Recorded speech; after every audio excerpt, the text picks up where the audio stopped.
I want to share with you the mistakes of a lifetime while you eat your chicken. Okay? Now, on reflection, telling someone the mistakes of a lifetime while they eat their chicken might be the final mistake of a lifetime. Okay? What I'm going to try and do is pick out the key things from my experience that I ought not to have done. Let's begin with basic instincts. Basic instincts mean, for me, the experience that I had with my parents and my family, just as you did with yours, and how society teaches us from then on to disregard everything they taught you. Because most of what I had when I was a kid was politically incorrect. I was born before television. I was born into an innocent world where people believed they should trust their prejudices. Everything since then has taught me I shouldn't trust my prejudices. I should try and disregard them. But as I look back now on my upbringing 70 years ago, I think to myself, wow, I look in the mirror and I see my father. Okay? And you'll find the same thing happens to you.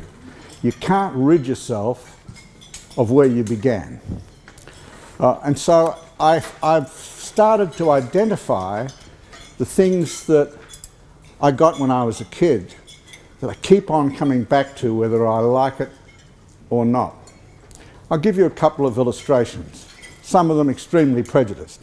My parents decided that they would send me to a private school, but my sister, she was going to learn to be a typist. And she didn't go to a private school. World was very different. My parents didn't like strangers, and if they went into a restaurant and they were told to sit at another table, like a communal table, they didn't have them in those days, they would have refused, because they would have said, I don't know these people. Why would I sit with them? My mother always used to tell my father, when we drove past someone in trouble by the side of the road or a car accident, don't stop and drive on. We don't know those people. I was taught to have very little sense of community, but family mattered. And so every weekend we would go to my uncle's place, play cricket in the backyard. My parents had very little to do with politics. They suspected politicians, but they referred to the Prime Minister as Mr. Menzies, in a way which people don't do now. The whole world was very, very different. And it was a world for me free of guilt. A little bit later, I came to realise that some of those prejudices were not well received by others. I managed to have 3 marriages, and each of my wives complained about the same thing. But I kept on, yeah, you got it. So I keep on making the same mistakes over and over again. So what I'm beginning with now is to tell you, believe your parents and believe their prejudices, because those prejudices are the consolidated experiences of your ancestors. They are passed down to you that way. I can remember an ad on Channel 7 a few years back, which really got up my nose, and they used to say, we are 7, we are you. I really object to that. I don't want to be told by other people what to believe or what to think. I don't care what it is. I'm not interested in that. So believe your parents. You will meet them again when you're 70, when you look in the mirror, and there they'll be. You can't get rid of them. Okay, so what I want to do now is take you through some of these. That's the first lesson. Second lesson that I learnt was after I set off. I managed to free myself of my parents, and I found myself appointed as a young diplomat at the age of 23. My first overseas posting, believe it or not, was Nigeria, worst place in the world. I replaced a guy who'd committed suicide. I was extremely innocent. My mother packed up my bags. She gave me enough soap to last me 3 years, because you couldn't buy soap in Nigeria. She She told me not to come back with a black woman, and off I went. Okay. So, there I am in Nigeria, and it was a land of sexual opportunity for a 23-year-old straight out of Melbourne, I can tell you. It was also quite an interesting experience because my house was opposite the beach where they used to do the public executions every Saturday afternoon. I didn't go to the executions, but I heard the cheers, and I copped a whole lot of other stuff. But while I was there, I had to make my first management decisions and, for the first time, supervise people. And unlike you, the first two people that I had to supervise, and we'll pretend that they're sitting here, and Greg is one of them. Greg, you may think you're Greg, but your real name is Augustus, and you're my steward, because the first two people that I had to supervise were Augustus, who was an Igbo man from eastern Nigeria, and sitting next to him is my elderly night watchman, Baba. Okay, Baba, he was of indeterminate age, he spoke no English. He slept in a deck chair outside my back door, and he had a big club. And his job was to bop someone, the thief man, if the thief man don't visit me. Okay? So these two people, Augustus and Baba. Augustus, you came to me because you were said to be such an honest man that during the Biafran War you had fled to Lagos with all your master's money, and you kept it for him so that when he came you were able to hand it over. But I didn't know you were so trustworthy, and the High Commissioner said to me, listen, you've never managed a servant before, because the servant, he comes in and he makes my food, and I'm living on baked beans and soup out of tins. It's unimaginable behaviour. But Augustus, you always served the food, and I sat up there and I ate the baked beans and drank the soup, and I trusted you. But my High Commissioner, who was a man of infinite experience in dealing with staff, he said, listen, you've got to watch Augustus, because he will start into your whiskey. And what you need to do if you're a man from the coast is you take your whiskey bottle and you invert it, and you make a little mark on the label where the top is, and then you put it back again, and your servant won't be able to find that mark because he won't see it, because he's stupid. Okay? So you do that, and you'll see whether the whiskey falls. So I thought, well, okay, I'll do that. And sure enough, after a week or 2 weeks, I checked the bottle, it's fallen. Augustus, you've been drinking my whiskey. And I was horrified by this. So I said to the High Commissioner, I said, excuse me, sir, I said, that servant of mine, Augustus, he's been into my grog cupboard and he is drinking the whiskey. And the High Commissioner, whose name was Pierre Hutton, privately educated Tasmanian he was, no offence. So he said, well, I knew that, Ian. He said, I have to tell you what you have to do. You have to top the bottle up with your own piss. Put that back in the cupboard and we'll watch what happens next. So I did this, and the bottle kept on falling every week and so on. Thinking, God help me. I was 23, I love this sort of thing. So I got my eye on Augustus, and sure enough, bottle kept on falling, topping up, falling. Got too much for me. After 3 months of this, I was having my stew, and I said to Augustus, if you've got a second, I'm really upset with you. I have to say that you've been drinking my whiskey. He said, no, master, I never touched your whiskey. No, I don't drink whiskey. Yes, you do, Augustus, because I've been watching and I make the mark on the bottle and everything. He said, no, and he got really upset. He started shaking. He said, no, sir, I don't drink the whiskey. I only take small for your soup. Okay. So I'm thinking, hey, okay. So I'm beginning to find the consequences of management decisions. Okay. So then I turned to my gardener, my night watchman, Baba. Baba is a Yoruba word for old. He's old, and whenever I would come out, he would spring out of his little sack that he used to sleep on and stand to attention and hold up his club, you see. And so I said to Augustus, look, I'm worried about Bubba. He seems to sleep all the time. And he's not really any good at keeping the teeth man away. So I think I'm going to have to sack him. And Augustus said, no, Master, you mustn't sack the Bubba. He is a good fellow, and no one is going to come and visit you while he is in the chair. I said, but he's so old and he's asleep. No, the teeth man, he respects the old age.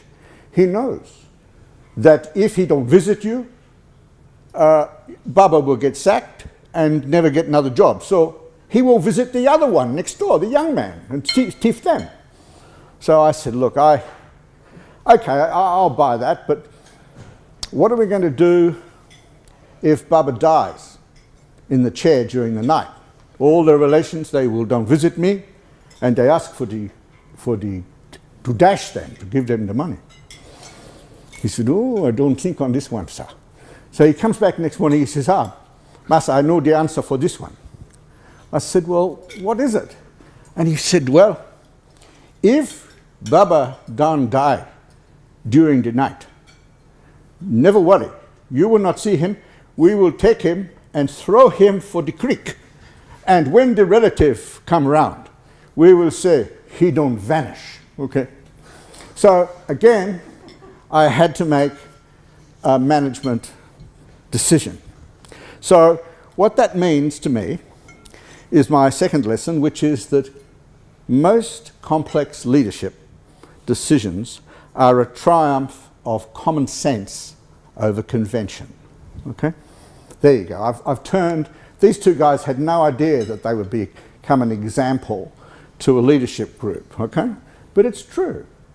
Most leadership decisions are exactly that, common sense over convention.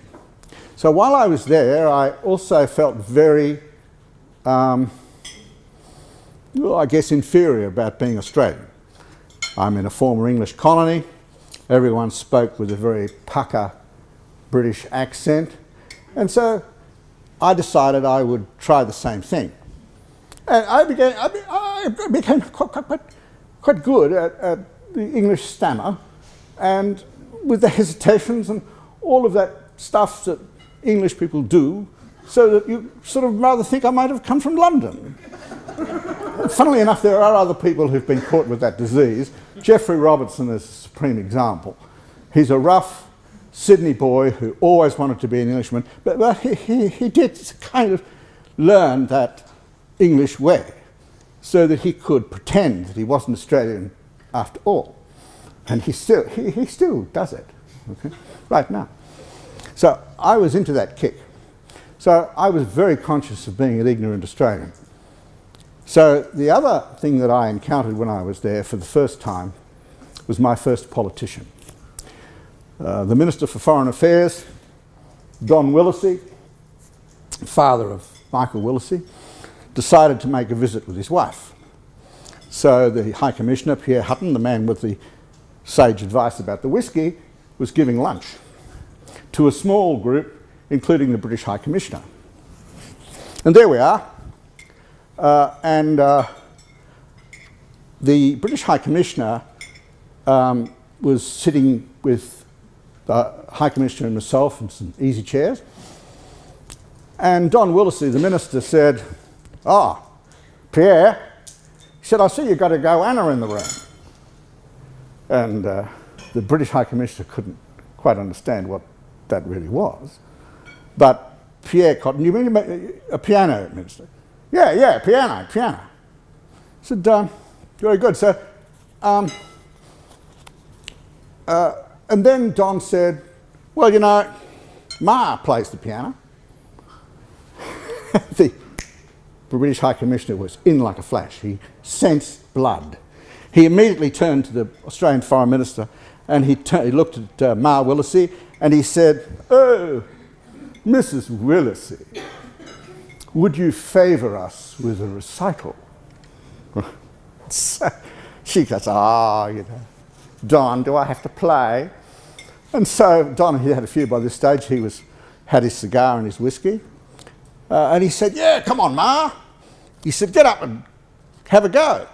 And of course the British High Commissioner said, "Oh, certainly, Mrs. Willacy, certainly." And he started a little round of applause around the audience. And Ma Willacy got up. She sat at the piano. The steward lifted the cover. She went to play. And she played "Oh, I Do Like to Be Beside the Seaside." And it was ghastly. And at the end of it, the British High Commissioner said, "Oh, Mrs. Willacy, that was wonderful." So I began to see my second lesson, which is that I generally don't like politicians. They are the only people exercising management roles in this country who are not selected in any way because of their competence for the job that they have to do. And yet I felt that I was pretty smart being a young diplomat. I was told that I was one of the brightest, but I found that a lot of the time I was carrying bags for morons, putting it frankly, no question about it. And I saw so many of these people, and what I'm saying now, I don't ascribe to all of them, because I think when we get a great politician, they make a huge difference. But most of them are worthless. And yet we go along with the fact that their election is sufficient for them to run transport. I've worked for politicians like the Minister for Transport under John Howard, whose qualification for office was that he had owned a service station in Gosford. Okay. I've worked for ministers in New South Wales whose previous roles had been an air conditioning mechanic. Okay. I never worked for Rex Jackson, but he would have been more interesting. For those of you who remember when he was Minister for Justice in New South Wales, he was finally found out because the price for him cancelling your prison sentence was $20,000. He went off to jail, but he made a future career making clocks, which he sold to the other politicians because they had to have a genuine Rex Jackson clock on their mantelpiece. Okay, so I learned that politicians are not necessarily to be trusted. Be wary of them. But that process made me realise that although I was extremely conceited, and still am, I had wasted my time being a diplomat. I lost my self-respect. I saw these people that I was supposed to write for, and I saw through it. In the department, when I used to do the records of conversation, the minister would be talking to another ambassador, they'd get me in, I'd write it up. The records were always good, providing I made the record of conversation appear that the minister always got the better of whoever it was that he was talking to. You know, swiftly the minister got on top of the subject. These kinds of things in the record of conversation were always acceptable. But things like the minister couldn't remember the name of the whatever, you would leave that out. Okay? So the people always say, "Oh, minister." Right? And I've got to tell you, occasionally, just occasionally, I get a sarcastic kick out of introducing some of the politicians at our lunches. Okay, that's just between you and us. So I lost all my self-respect and I had to get out of it. And I left, and after that, all my diplomatic colleagues, ambassadors around the world, kept on ringing me up and asking if I could get them jobs at the market. The fruit and vegetable market, that is. Okay. But it took me 17 years to leave. I was a diplomat for 17 years. When I finally threw in the sponge, I was the Deputy High Commissioner in Kenya. And that was a good posting. I had a lot of interesting things to see and do. And I left. So what's my next lesson? 1, don't hang around in a job that isn't fulfilling. Get out of it. And why didn't I leave? Because I was conceited and because everybody else in foreign affairs tried to persuade me not to leave. I'd ask my mates, I'd say, oh look, I feel bad, I don't like this here anymore, I want to leave.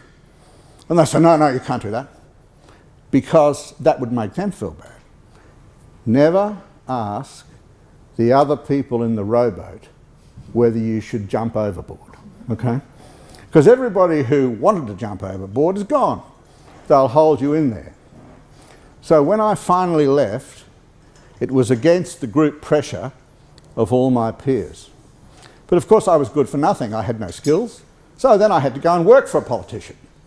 I went to New South Wales. They made me the Chief of Staff to the Deputy Premier, who was also the Minister for Agriculture. And the Minister for Agriculture, who was a good guy, I really liked him, and I still do. His name was Ian Armstrong. He said, okay, you'd better get on with a few things. You get in the car and go out there and close down the Homebush abattoirs.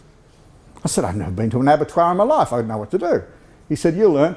Get in the car and off you go. So I go out there. I see all those boys in the meat works. I said, what do you want me to do? He said, you've got to make them redundant. We're going to close the abattoir.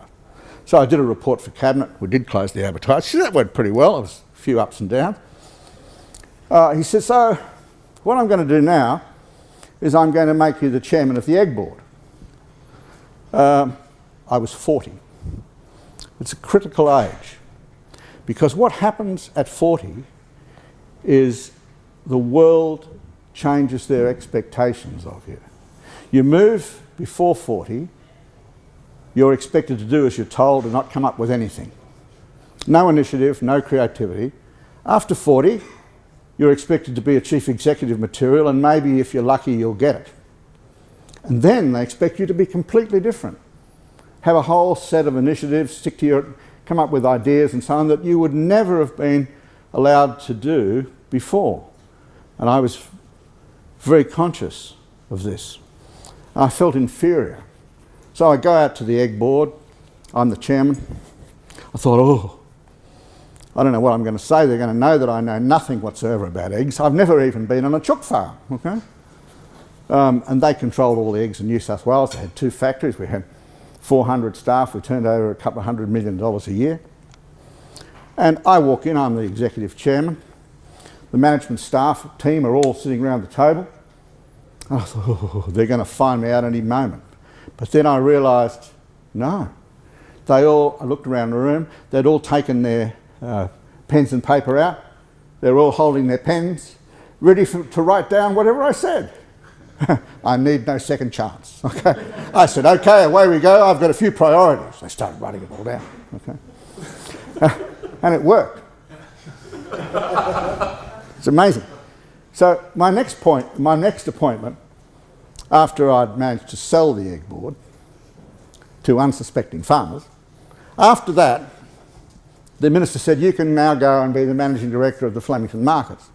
Flemington Markets is one of the largest wholesale markets in the world. 8,000 people work there. It's a small city. It has a turnover 3 times greater than Chadstone Shopping Centre. Big business. And so, and all these guys, these are the funny market men, leather aprons, sons of the soil. They walk me around the market. I thought I did a pretty good job. So the first morning I walk around, I meet all the market men in their leather aprons, and they say, g'day, who do you barrack for? Okay, which is what they always do. You've got to barrack for someone. If you don't, I won't tell you what they call you, it's prejudicial. But you've got to barrack for someone. So I completed the run. I said, how was that? They said it was great. Only weeks later did someone tell me that I was allowed to walk around the whole market with my fly undone. So no one would have the courage to tell the new chief executive something as intimate as that. So one of the things that happened to me at the market was that I ran Paddy's Market. Paddy's Market, as you may know if you're from Sydney, is a big market full of rag and bone men, 3,000 stalls, largest retail market in the world. A lot of fun. And at that stage when I came there, the Stallholders Association had been trying to steal the trademark from the government, set it up themselves, and they had done that, and we had had to strike the trademark out. And as a result, the chairman of the Stallholders Association the costs of his action, so on, were awarded against him. $45,000. He didn't have any money, but we'd had an order in our favour. So I'd been chief executive for 2 weeks, and this chap from the Stallholders Association, his business was selling scarves out of a box trailer in Paddy's Markets. But he was a shrewd negotiator and a very skillful opponent. So I thought, well, I'll find out what to do. So I spoke to the minister, and the minister said, oh, well, he owes the government $45,000. You'd better make sure you recover that, because that's a debt to the state of New South Wales. And I spoke to Treasury. You can imagine what they said. Simple enough. If you don't collect that, the auditors will find that there was a debt outstanding, you forgave it without cause, so you'd better bankrupt Saggers. That was his name. So I said, okay. I called him in, we had a chat, and a week after, I moved to bankrupt this guy. That was one of the worst mistakes I've ever made. And why was that so? It was so because I didn't realise, I didn't think enough about two things. The first is, when you're asked to make a decision, especially an important decision, what's the most important thing you need to ask? You don't need to sing out, because obviously I'm going to tell you what I think. It's this: how long have I got before I need to make the decision? Do you need the answer today, next week, next month, next year? And if the decision is important, think about what your answer would be and file it away till that last possible moment. So when I was asked this question about Mr. Saggers, the scarf trader, I went to the minister, I got his answer, that was enough for me, I was going to deal with it then. Second thing that I didn't realise was that I was making a decision which was going to create, for me, a fight that never ended. I made a bitter enemy of this man. He devoted the rest of my time at the market to destroying me.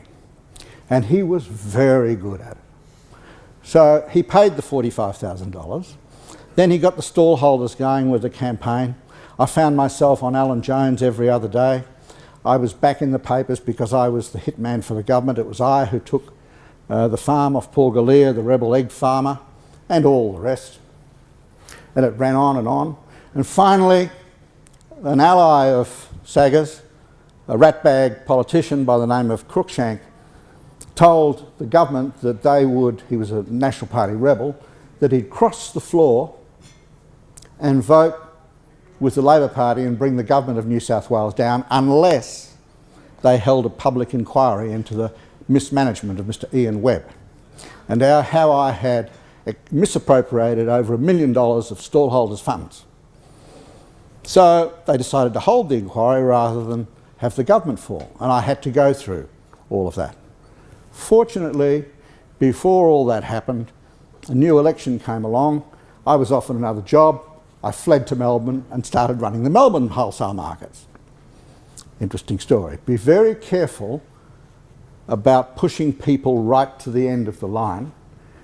Be very careful about how things might end up rolling out. Another little example, again involving politicians, is imagine this situation happened to me. I'm the chief executive of one of the businesses. The business is owned by the government. One of the board members writes a letter of complaint to the minister, pointing out that the chairman has a flat which is owned by a private individual. He rents the flat and he gets the business, the government business, to pay the rent so that he can live there instead of living at home in the country. I don't think that's completely unusual, but this other board member felt that this was corrupt or inappropriate behaviour and wrote a letter to the minister. So I'm in seeing the minister with the chairman, and the minister says, look, stay back a minute. I want to have a word with you. So I go downstairs and my boss is seeing the minister. Then we meet downstairs when he comes out and he's shaking, he's white. And he said, oh, Webby, he said, oh, God, we've got a snake in the grass. I said, what do you mean?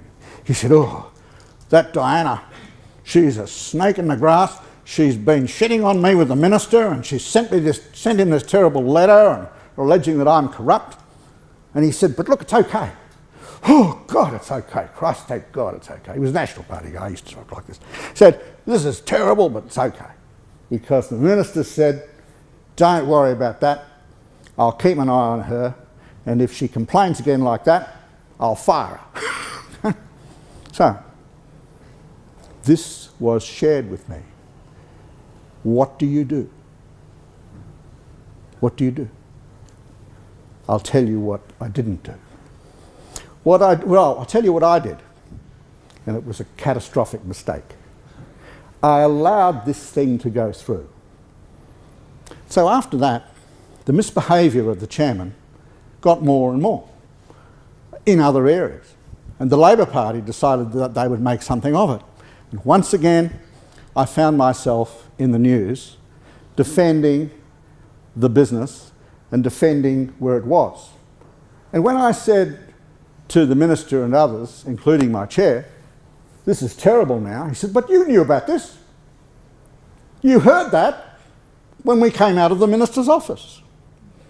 And at that point, I was complicit in their behaviour. So this kind of thing is going to come upon you in your careers all the time. And when it comes, it's unexpected, and the moment is fleeting, and you have but the merest second to respond.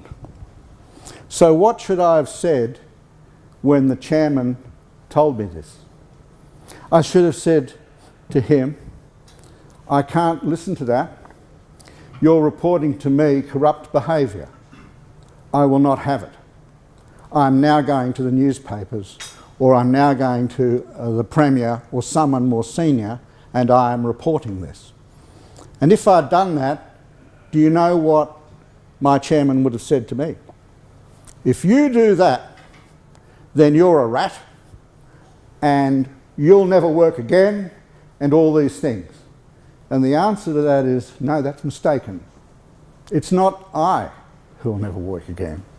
It's you and your corrupt minister. I won't have it.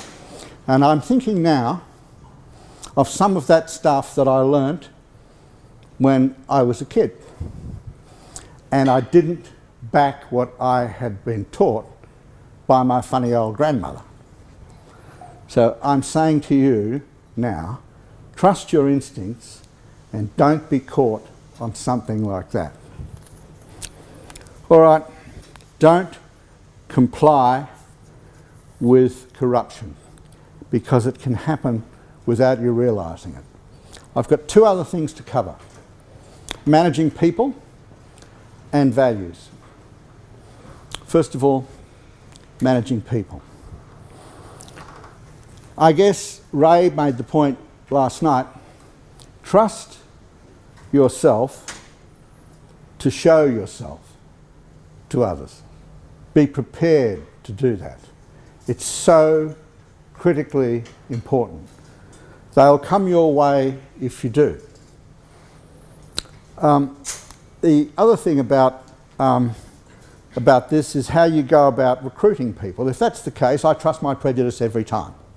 They walk in, I'm interested obviously in whether they can do the job, But I'm not so interested in I'll be frank, I'm not so interested in the selection criteria. I begin, before I look at the selection criteria, by thinking about whether I like the person and whether I want to work with them. Let's be frank, that's what it is. I've got to work with this person. If I don't like them, they're not getting the job. Don't appoint people whom you don't like. They won't like you and it won't work, whatever else may be said. And if that means that you appoint people in your same image, I'm prepared to wear with that.